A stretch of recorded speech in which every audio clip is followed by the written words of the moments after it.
नहीं आता मेरे को आपको। ऐसे माहौल में मजा नहीं आता। ऐसे माहौल में आप ग्रो नहीं कर सकते। ऐसे माहौल में आप एक्सप्लोर नहीं कर सकते। ऐसे माहौल में आप ज्यादा सीख नहीं सकते। बट स्टिल सीखने को बहुत कुछ मिलता है। आप use as a UX designer आप इतना ज्यादा उस चीज को नहीं सीख पाते कि आपका यूजर यू डोंट आपके पास इतने क्या हम कहेंगे इतनी अपॉर्चुनिटीज आपको नहीं मिलती अपने डायरेक्ट यूजर से बात करने की। होता है हम शुरू में यूजर सेशंस करते हैं, यूजर इंटरव्यूज होते हैं, फिर हम उसके बाद अपनी स्टडी बिल्ड करते हैं।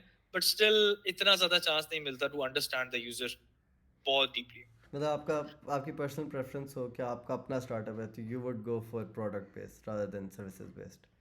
Yeah, I would go for a product based, but survival के लिए शायद initially you have to go for the services model ठीक है। कि that if you want to cash survive inflow it. ठीक बट है। I am not of much of a business person. मैं इतना ज्यादा बिजनेस माइंडसेट नहीं रखता। So I can't really give an opinion, give the right opinion on that on this point. ठीक है। सो ये चीज है कि हम अभी नहीं बता सकते कि हम Okay. सर्विसेज की तरफ जाएंगे product. But as a designer, as a development product life design life cycle या product development life cycle, product approach मुझे ज्यादा बेहतर पसंद है। ठीक है।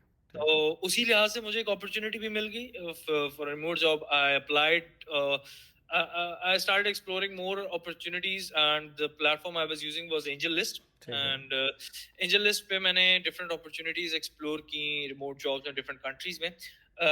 I